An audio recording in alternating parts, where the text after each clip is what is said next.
پاس آ جائیں، مجرم میرے ہیں آئیں تیرے پاس، گناہگار میرے ہیں آئیں تیرے پاس، نافرمانی میری کی ہے آ جائیں تیرے پاس۔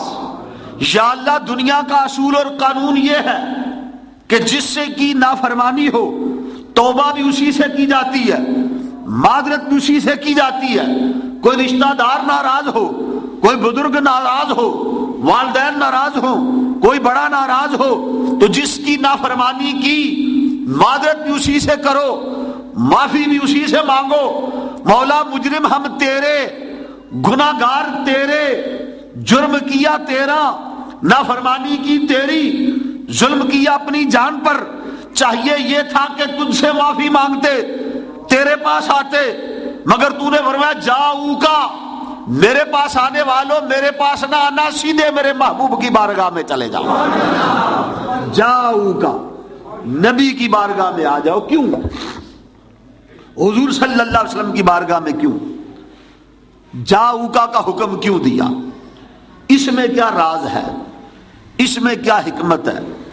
علماء فرماتے ہیں اس کی پھر دو وجہ ہیں، دو وجہوں سے فرمایا جاؤ کا، محبوب کی بارگاہ میں آ جاؤ، میرے نبی کے پاس آ جاؤ۔ اور میں اس کی ایک وجہ تو یہ ہے کہ جاؤ کا اس لیے فرمایا کہ اللہ تبارک و تعالی یہ فرما رہا ہے کہ پہلی بات یہ ہے کہ آنے والوں میری بارگاہ میں نہ آنا، میں جبار بھی ہوں، میں قہار بھی ہوں، ہاں رحیم بھی ہوں، کریم بھی ہوں، رؤوف بھی ہوں، لیکن میں جبار بھی ہوں، قہار بھی ہوں، میرا غضب بھی ہے، میرا جلال بھی ہے۔ کہیں ایسا نہ ہو کہ میرے جلال کی بجلیاں تمہیں جلا کر خاکستر کر دیں، تمہیں نیست و نابود کر کے رکھ دیں۔ کہیں ایسا نہ ہو کہ میری قہاری کی زد میں آ جاؤ، میں اگر پکڑنا چاہوں تو ایک نقطے پہ پکڑ لیتا ہوں، اگر چھوڑنا چاہوں تو بے نیاز ہوں، بے پرواہ ہوں، لیکن جبار بھی ہوں، قہار بھی ہوں۔ محبوب کی بارگاہ میں اس لیے بھیج رہا ہوں کہ وہاں پر جباری اور قہاری نہیں ہے، وہاں پر کرم ہی کرم ہے، وہاں پہ رحم ہی رحم ہے، وہاں پر محبت ہی محبت ہے۔ وہاں آنے والوں کو قہاری کی نگاہ سے نہیں دیکھا جاتا، وہاں پر گناہگاروں کو کملی میں چھپا لیا جاتا ہے۔ اس لیے فرمایا میرے پاس نہ آنا، جاؤ کا، نبی کی بارگاہ میں آ جاؤ، وہاں آ جاؤ، وہاں آ گئے پھر کرم ہی کرم ہے، پھر کرم ہی کرم ہے، پھر رحم ہی رحم ہے۔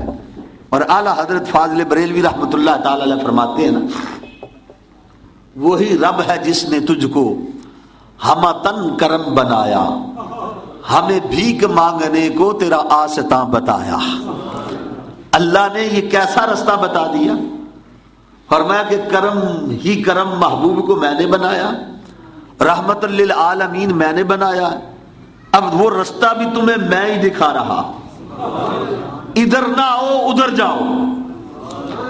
جاؤ کا، محبوب تیری بارگاہ میں آ جائیں، نبی کے قدموں میں آ جاؤ، نبی کی بارگاہ میں آ پہنچو، یہاں آ جاؤ۔ اور دوسری وجہ یہ ہے کہ رب یہ بتانا چاہتا ہے کہ تم اللہ کے در پہ آنا چاہتے ہو تو اللہ کا در اور نبی کا در جدا نہیں ہے، در جدا بخدا، خدا کا یہی ہے در، کہو سبحان اللہ، بخدا، خدا کا یہی ہے در، نہیں اور کوئی مفر مکر، جو وہاں سے ہو یہیں آ کے ہو، جو یہاں نہیں تو وہاں نہیں۔ فرمایا نبی کی بارگاہ سے تمہیں جو کچھ ملے گا اسی بارگاہ سے ملے گا، اور جو یہاں سے ملے گا وہ وہیں کا ہوگا۔ صحیح بخاری کی حدیث، اللہ کے محبوب سرور کائنات صلی اللہ علیہ وسلم نے فرمایا انما انا قاسم واللہ یؤتی، فرمایا اللہ عطا کرتا ہے میں تقسیم کرتا رہتا ہوں۔ رب جو کچھ دیتا ہے نبی کے وسیلے سے دیتا ہے۔ نبی کی بارگاہ سے دیتا ہے۔ اس لیے فرمایا اگر کچھ چاہتے ہو یہاں آؤ، جاؤ کا محبوب کی بارگاہ میں آ جاؤ، کملی والے تیری بارگاہ میں آ جائیں، محبوب تجھ سے مانگے، تجھ سے مانگے، اور یہاں سے جو کچھ ملے گا وہ اسی کا دیا ہوا ہوگا، کیونکہ دیتا رب ہے، تقسیم حضور فرماتے ہیں، دیتا خدا ہے مگر دیتا اپنے محبوب کے وسیلے سے ہے۔ اور پھر یہی وجہ ہے کہ اور اس میں ایک اور حکمت بھی یاد رکھیے، رب نے فرمایا جاؤ کا، یہ حکم ہے اللہ کا، نبی کی بارگاہ میں جاؤ، وہاں جاؤ، گناہگارو جاؤ کا، وہاں جاؤ، رب بھیج رہا ہے نا، کیا خیال ہے؟ قرآن کی آیت ہے رب بھیج رہا ہے۔ اگر شرک ہوتا، نہیں سمجھے، اگر شرک ہوتا رب کبھی بھی حکم نہ دیتا، فرمایا جاؤ کا، جاؤ نبی کے پاس، جاؤ نبی کے پاس، رب فرما رہا ہے نبی کے پاس آ جاؤ، نبی کی بارگاہ میں پہنچو، میرے نبی کے پاس آ جاؤ۔ اب جب بھیجنے والا خدا ہو،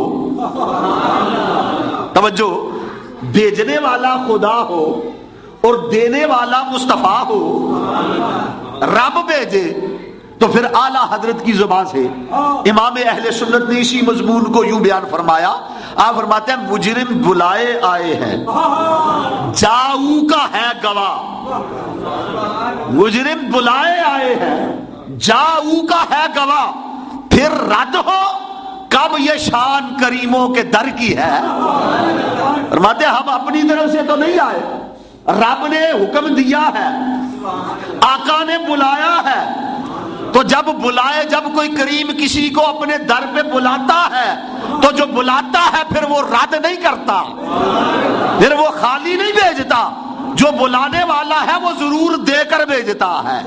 مجرم بلائے آئے ہیں، جاؤ کا ہے گواہ، پھر رد ہو کب یہ شان کریموں کے در کی ہے، اور ذکر خدا جو ان سے جدا چاہو نجدیو، واللہ ذکر حق نہیں کنجی سکر کی ہے، اور بے ان کے واسطے کرے کچھ خدا عطا، ہاشا غلط ہوس بے بسر کی ہے۔ فرمایا رب جو کچھ دیتا ہے اپنے نبی کے وسیلے سے دیتا ہے۔ نعرہ تکبیر، نعرہ